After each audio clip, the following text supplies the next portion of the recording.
She hid her pregnancy while working as a maiden until she gave birth in the bathroom. Everyone in the mansion thought she was just a quiet maid. No one knew she was carrying a secret of life growing inside her. She scrubbed floors, washed clothes, and served guests with a smile, all while hiding her pregnancy. Then one morning she rushed into the bathroom and didn't come out. Minutes later, someone heard a baby cry. What they found behind that door changed everything and shocked the entire family. Before we dive in, please support us by subscribe, like, and share for more with activating the notification bell. Thank you. Maria had just turned 19 when she stepped off the bus in downtown Los Angeles. She didn't have a suitcase, just a backpack, a worn photo of her late parents, and a small packet of ultrasound images she never showed anyone. Her home village had been destroyed in a flood, and her boyfriend, Elias, vanished the moment she told him she was pregnant, alone, abandoned, and scared. She walked into a Maid recruitment office with trembling hands. She was assigned to the Richardson family, a name she didn't know, but would never forget. The Richardsons were old money turned new fame. Mr. Richardson was a corporate lawyer who had once defended billion-dollar companies. Mrs. Richardson was an influencer with over 2 million followers and an obsession with her family's image. Their mansion was spotless. Their rules strict. Maria knew she had to hide her condition. She wore oversized uniforms and moved slowly but carefully. Her nausea in the mornings was masked by pretending to be nervous or overworked. The kitchen staff hardly noticed her. She was too quiet, too efficient. But every night, after her 14-hour shift, she curled up in her tiny room, placed her hand on her growing stomach, and whispered, "One more day, baby. Just one more day." She wasn't just hiding a pregnancy. Was hiding hope. The Richardson mansion was a castle, gleaming floors, chandeliers, marble, everything, but it had cracks. And Maria, unnoticed by most, saw them all. The children, Emma and Cole, were teenagers raised by nannies, not love. Emma spent most of her time chasing likes on social media, while Cole was quiet, often glued to video games. Their parents, though, rich in wealth, were poor in presence. Mr. Richardson worked late. Mrs. Richardson filmed makeup tutorials and mom life videos, but barely looked up from her phone at dinner. Maria's routine was brutal. Wake at 5 a.m., wash linens, clean 6 bathrooms, and prepare breakfast trays. Once, she slipped on soapy water and hit her elbow. No one helped her up, but someone noticed the change. Clara, the cook, was in her 60s, with eyes like a hawk. "You're walking slower," she said one day, "and your face has that glow." "I've seen it before."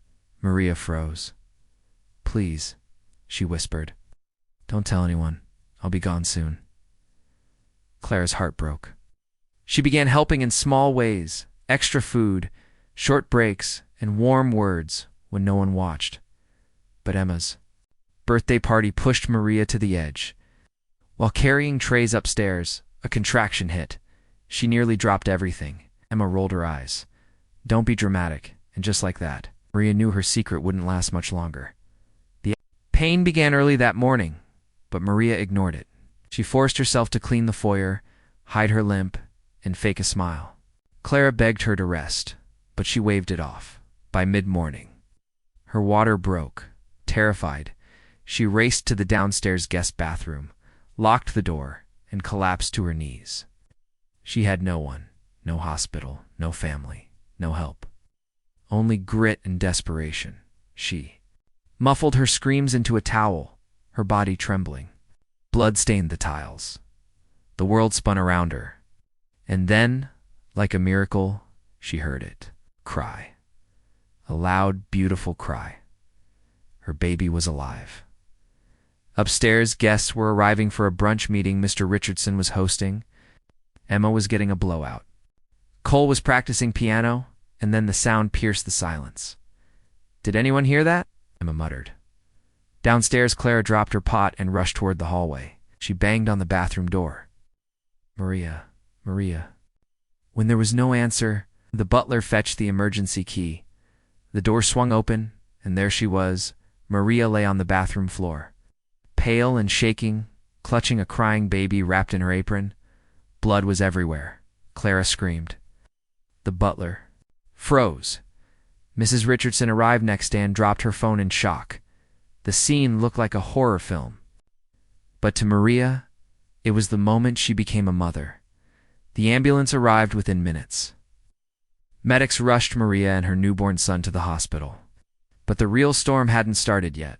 Mrs. Richardson was livid. This is a disaster.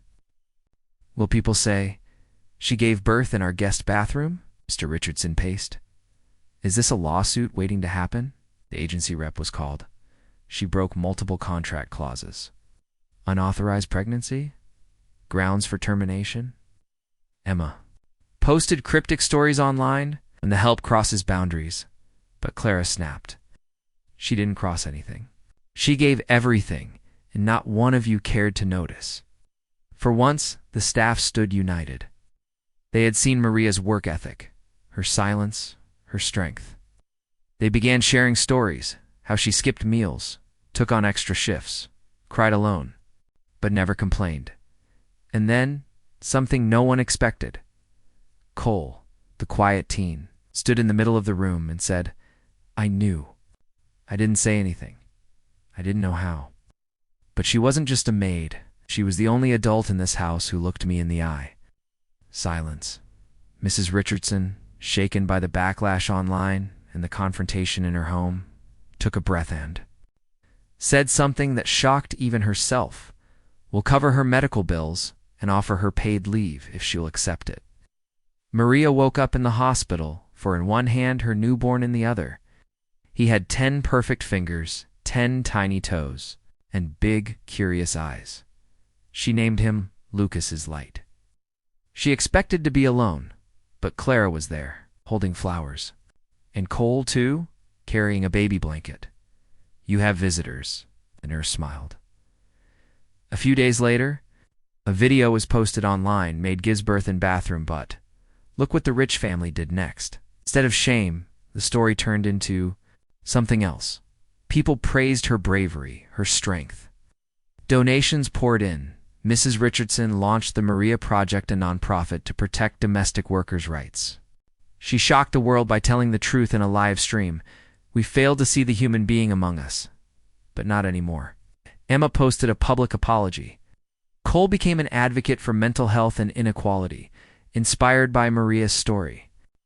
Clara retired, but only after ensuring Maria had a permanent job, not as a maid but as a community outreach director for the foundation. Months later, Maria walked back into the Richardson mansion. This time not through the back door, but the front. She wore a dress, held her son proudly, and the staff clapped, because she had once scrubbed the floors in silence. Now she walked the halls with dignity.